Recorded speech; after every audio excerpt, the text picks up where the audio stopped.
alineado. ¿Vieron lo de Pichetto ayer? Que lanzó su candidatura. ¿No lo vieron? En la vida también, como en la política, todo vuelve. Todo es circular. Uno no tiene que tener prejuicio con ninguno. Gracias, Miguel, compañero senador. Pichetto, protagonista de debates en el peronismo durante los últimos días, por su encuentro con Cristina Fernández de Kirchner. Estuvo con Cristina. ¿Y qué pasó con eso? Una visita que llamó mucho la atención dentro y fuera del peronismo. Estas cosas y este momento que está atravesando el peronismo hacen que Pichetto y Cristina Fernández se tomen un café. Creo que el peronismo tiene que perdonarse, mirar el pasado y reflexionar que cualquier gobierno peronista es mucho mejor que este gobierno que nos está gobernando a los argentinos. También hay que armar un gran frente contra Milei de cara a 2027. ¿Vos te metés con la discapacidad? ¿Te metiste con el Garrahan? ¿Te metiste con los jubilados? Pienso que lo vi a Pichetto muy sólido defendiendo a los trabajadores de hace un par de días contra la reforma laboral. La ley tiene un enmascaramiento, presidente, que es el de la modernización. Ya que lo quieren tanto a Trump, ¿por qué no siguen un esquema de protección y de defensa de la empresa nacional como hace el presidente americano? Yo estoy dispuesto a caminar el país y a tratar de hacer un aporte. Y no lo hago con un sentido de que quiero ser el candidato. Me parece que tengo una experiencia acumulada en el proceso de la vida que puedo ayudar a consolidar esta visión que tiene que ser de recuperación, de modernización, de un peronismo político, democrático, inteligente, capitalista. Defensa de la industria nacional, reconciliación con otros peronistas, visita a Cristina Fernández de Kirchner. Por todo esto es que se habló mucho de Miguel Ángel Pichetto, que está aquí con nosotros en GPS. Empecemos por la industria. ¿Qué es lo que te tiene tan alarmado de los ataques del presidente al ¿Qué tal? Buenas noches, Rolando, y gracias por la invitación. Mirá, vengo hablando de esto hace más de un año. Vengo mirando cómo evoluciona este proceso de destrucción masiva de la industria nacional. Todos los días aparece una noticia, tanto en Buenos Aires, en el conurbano, como en la propia ciudad de Buenos Aires, o en cualquier punto del país que una empresa cierra y 200, 300, tal vez el caso más paradigmático para dimensionar este evento ha sido FATE. Ahí estamos hablando ya de un número de casi 1.000 trabajadores. Sí. En otro contexto hubiera sido preocupante para cualquier gobierno. Lo raro es que este gobierno además se jacta de que lo hace. No solo es indiferente, sino que se jacta y dice son empresarios. No, yo creo que las empresas que cierran por un fenómeno de liberación de importaciones, por un mundo nuevo que también atraviesa el mundo, pero que países que piensan en sus empresarios y emprendedores y en sus pymes las cuidan con una política arancelaria. Este gobierno que hace prácticamente un acompañamiento muy firme de las políticas de Trump, debería mirar un poco cómo está manejando la economía Trump en términos de cerrar y de proteger a sus industrias y fijar una política arancelaria para que los productos que incluso vienen por plataforma paguen aranceles. Me parece que este problema el gobierno lo está subestimando, Rolando. Después me parece totalmente ilógico, poco serio el ataque a empresarios importantes de la Argentina. El caso de Roca o el caso de Madanes, que han hecho inversiones millonarias, que han invertido además también, no solamente en el caso de Madanes en FATE, sino que su principal inversión es Aluar, lugar que conocí cuando empezó en Puerto Madryn y que hace a la vida de toda esa región. No quiero pensar, digamos, bueno, ahí no hay ni siquiera protección al aluminio que puede venir de China. China tiene un excedente hoy por la frontera que le pone Estados Unidos y por lo tanto también hasta puede darse el lujo de hacer dumping. Si analizás la licitación que determinó la derrota de Roca en la licitación de caños, indudablemente que ahí ves una alianza estratégica de China, de los chinos, que hacen el acero laminado con una empresa india. Era muy grosero entrar derecho con los chinos. Encontraron una buena fachada, digamos, Y creo Te quiero mostrar una foto a propósito de Roca, a ver si la podemos ver, que es una foto de este fin de semana. A ver, vas a ver. Una foto que Sí, ya todo... sé. Ya sabrás, ahí Sí, está. claro. Bueno, es el hecho más relevante. Ese es Lula y ese es Paolo Roca. Y esa foto fue en Río de Janeiro. Y tiene una simbología impresionante. A ver, esa foto. ¿qué lectura haces?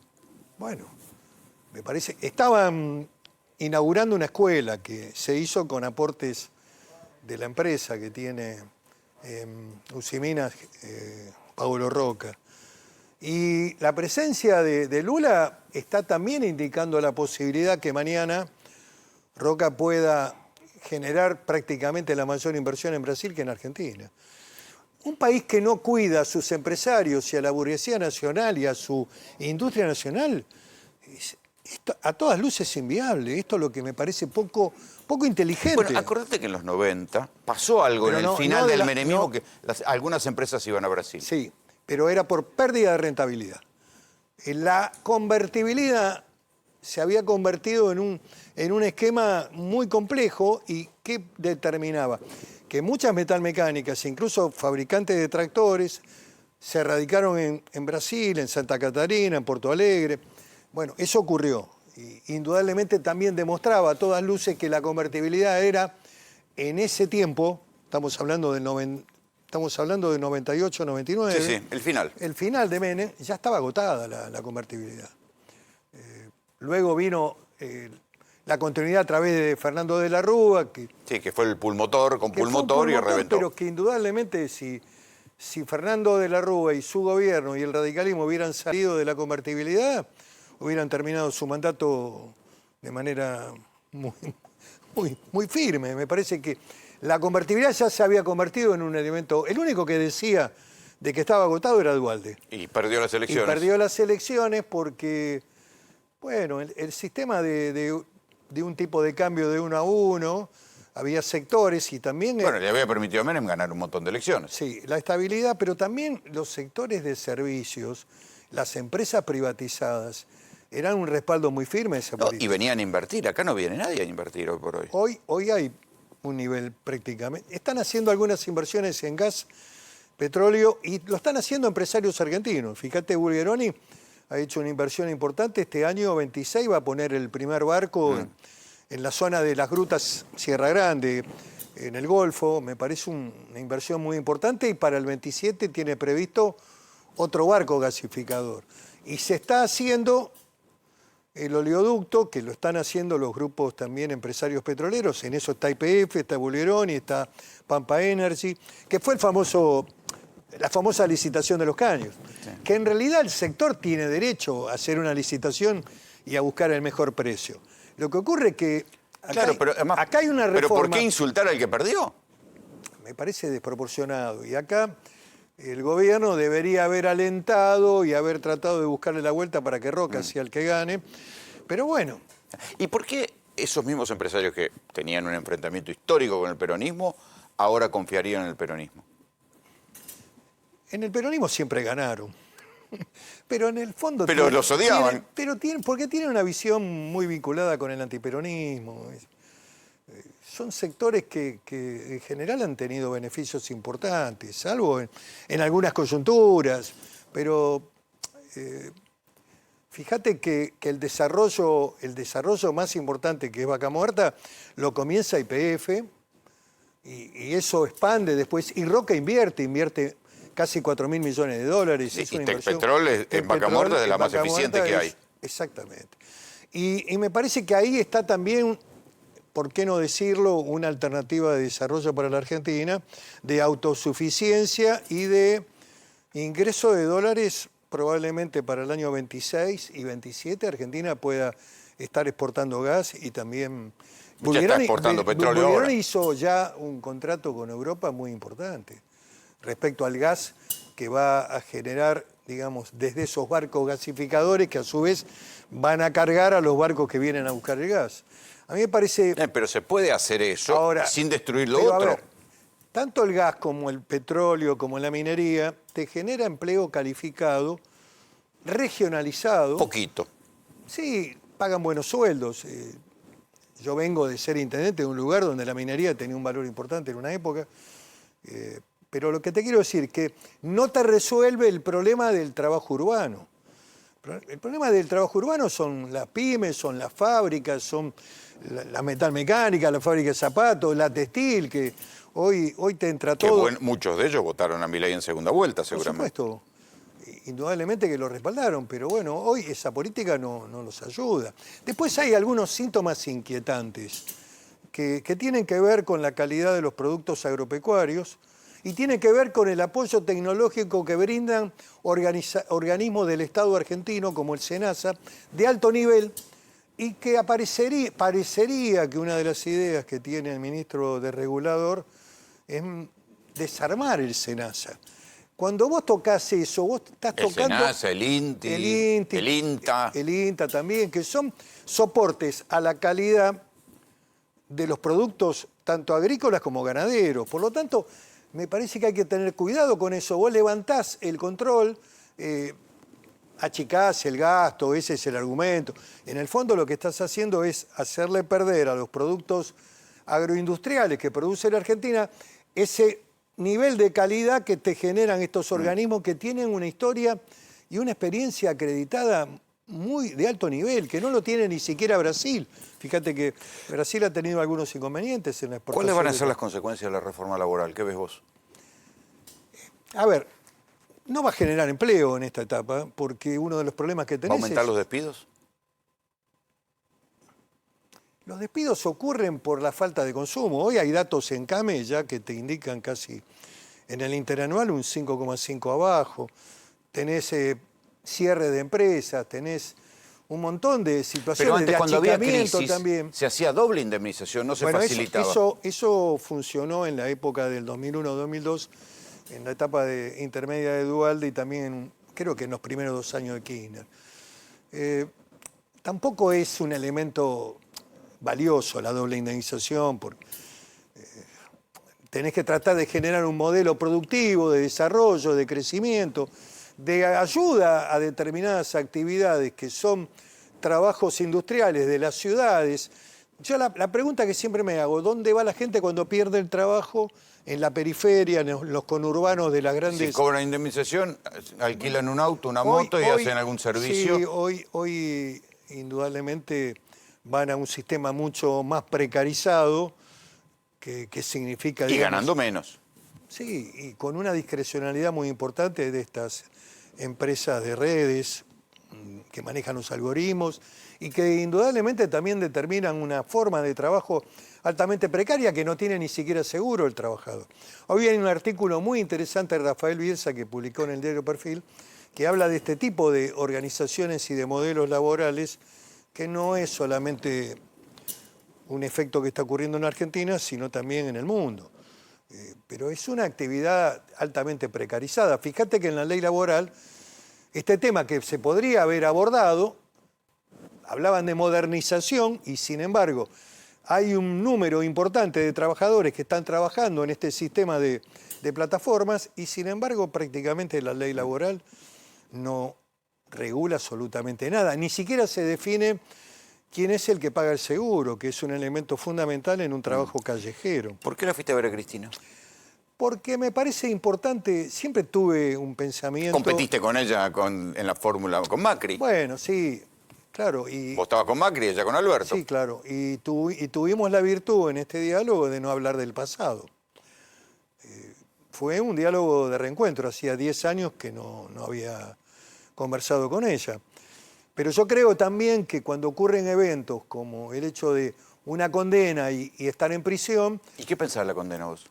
Bueno, yo creo que la condena de vialidad a mí me parece un verdadero disparate porque genera la visión de los delitos de lesa en los delitos de la administración pública. Es responsable porque era presidente y estaba en la cúspide de la pirámide y entonces dio la orden. No podía ignorar, dice el... No podía ignorar, bueno... Esto me parece que es un riesgo inmenso para cualquier presidente. Yo tengo una visión, lógicamente... Bueno, no queremos en Perú, donde los presidentes terminan presos. Bueno, en Perú varios están presos. ¿Por eso? Uno se suicidó cuando lo fueron a buscar, que fue Alan García. Y el sistema se funciona con el Banco Central. Es el sueño dorado de algunos economistas. gobernar con el Banco Central y con un sistema... También hay dos Perú, ¿no? El Perú del conurbano, el Perú del sur y el Perú donde un sector privilegiado tiene un nivel de vida muy alto. Pero bueno, ese modelo no es para la Argentina, como tampoco el modelo de Paraguay. No son espejos donde mirarte. La visión que tiene este gobierno, en donde cree que la solución de los problemas van a estar por el lado del gas, del petróleo y la minería, es un país, y la agroindustria, digamos, la producción agropecuaria, exportadora, que es una gran actividad que tiene la Argentina, eso es un país para 15 millones. Eso pensaba también Martínez de Oz en los 70, cuando fue ministro de Economía, que fue el verdadero jefe civil de la dictadura. Era un modelo donde se pensaba a la Argentina solamente como agroexportadora. La industria era un tema que no les gustaba. No le gustaba a Martínez de Oz, tampoco le gustaba al señor Arriazu, que era su asesor. Y hay como líneas, diría, paralelas en este modelo. Sí, líneas ideológicas. Y líneas ideológicas. Y también acá hay un fuerte desprecio por la industria nacional. Y bueno, amamos tanto a Trump, ¿por qué no hacemos política proteccionista? No, acá hacemos libre comercio, que me parece que es en un mundo muy complejo, donde los países tienden a recuperar el espacio nacional, la defensa de los intereses empresarios locales, vos generás, hacés un alineamiento fuerte con Trump. Ahora, no mirás la política económica de Estados Unidos. Que pero es una pareciera que los industriales o tienen miedo al gobierno o no están haciendo escuchar su voz. Bueno, coexisten con si el peronismo hubiera hecho la cuarta parte de esto, estarían todos en fila puteándolos a ustedes. Es probable, es probable. También es cierto que el sector industrial trata siempre hasta el último momento de evitar la colisión. Y hay un intento, fíjate en el último documento que sacó la Unión Industrial, donde piden respeto en el trato. La verdad que el nivel de agresión que tuvo el presidente contra los dos empresarios que hablamos recientemente, yo no soy abogado de ellos, pero me parece que es un absurdo y es disparatado. Y esa foto que vimos con el presidente Lula tiene una simbología importante. Brasil cuida su burguesía nacional y sus empresarios. Uno puede decir que por algo lo llamaron a Lula de vuelta, y se desprendieron de Bolsonaro. Bueno, es interesante la propuesta de Lula, que armó un frente nacional para derrotar a Bolsonaro. ¿Ustedes quieren hacer lo mismo? A mí me gusta esa idea. Él hizo un acuerdo con Fernando Enrique Cardoso, Lula. Y el vicepresidente que puso en la fórmula era un hombre más identificado con la derecha. Y tuvo un plano pragmático. Si vos venís con viejas ideas, yo esto no me canso de repetirlo, pero si la estética tuya es igual a la de hace 20 años, con simbologías parecidas, que eran fuertes hace 20 años, o importantes, o hechos que aparecían en la vida política valorables, interesantes, y vos ponés de vuelta esa estética ahora a competir, te diría que vas a fracasar. Lo que digo es que el peronismo y ese Frente Nacional, ese Centro Nacional que existe en la Argentina, muy importante, si se cohesiona, lógicamente que tiene posibilidades de ser poder en la Argentina. En una época se decía que no había, cuando Macri gana la elección de medio término, había un debate dentro del peronismo que decían, bueno, no hay 2023. O sea, como pensando que Macri ganaba la reelección. ¿Hay 2027 para la oposición? ¿Se le puede pelear a Milei? Yo creo que está todo abierto y además tampoco me compro lo que dicen algunos colegas tuyos, no aparece nadie. Ya va a aparecer alguien, no te preocupes. Porque los escenarios también tienen que ver con la realidad cotidiana, con la gente, con los bajos salarios. Pero Milei ganó 40% y el año pasado ya estaba picante la cosa. Sí, pero a ver, ganó con una coyuntura que hay que analizarla un poquito más en profundidad. Ganó con el apoyo de Trump, que en cada evento no deja de repetírselo. Hace 2 días lo hizo. Dijo, estaba liquidado, estaba derrotado y lo ayudé y ganó. Sí, claro. Es cierto que Trump a veces funciona en lo que yo denomino el brutalismo político. ¿Qué dijo Trump? Y Milei no tiene plan B. Solo se agarra a Trump. ¿Qué dijo Trump? Y ahí va. Si no lo votan a Milei no va a haber ayuda para la Argentina. Me parece que fue un mensaje de una contundencia fenomenal. Y también es cierto que el peronismo no puede tener como bandera vamos a frenar a Milei. Vos tenés que construir algún mundo de ideas y tenés que analizar la realidad económica y social de la Argentina. Recién ahora descubren el problema de la industria algunos. Recién ahora se dan cuenta, y también los sindicatos, que los salarios de los trabajadores han sido destruidos, como nunca. Vos tenés una pérdida de aproximadamente entre el 7 y el 8% en el sector privado y el 24% en el sector público. Y silencio de radio. Y todos firmaban y validaban el 1,5 con un punto menos por debajo de la inflación, de 2,5, 2,7. Bueno, convengamos que el temor a perder el empleo es un disuasorio de la lucha, de la pelea. Te echaron 70.000 en el sector público. Y te bajaron los salarios y promedio 1 millón de pesos los salarios. Entonces, bueno, me parece que ahí hay un problema y requiere también de una participación del movimiento obrero en términos de la organización. Yo creo, sinceramente, yo no voté la ley laboral, creo que es un grave retroceso la ley laboral. No sé qué decía esa chica ahí, que yo la verdad siempre estuve muy vinculado con el mundo del trabajo y con el mundo laboral. Y con los propios sindicatos en la Argentina. Así que tiene que informarse. Hay algunos colegas tuyos que no se informan, no tienen la...